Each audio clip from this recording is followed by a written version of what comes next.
ಹಸುರಿನ ಬನಸಿರಿಗೆ ಒಲಿದು ಸೌಂದರ್ಯ ಸರಸ್ವತಿ ಧಾರೆಗಿಳಿದು ಆಹಾ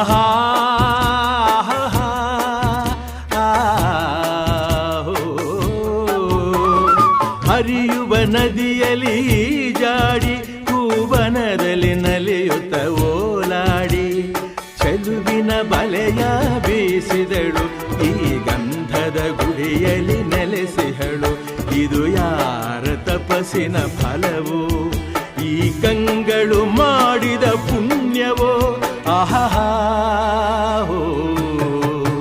ನಾವಾಡುವ ನುಡಿಯೇ ಕನ್ನಡ ನುಡಿ ನಾವಿರುವ ತಾಣವೇ ಗಂಧದ ಗುಡಿ ಅಂದದ ಗುಡಿ ಗಂಧದ ಗುಡಿ ಚಂದದ ಗುಡಿ ಶ್ರೀಗಂಧದ ಗುಡಿ ಆಹಾ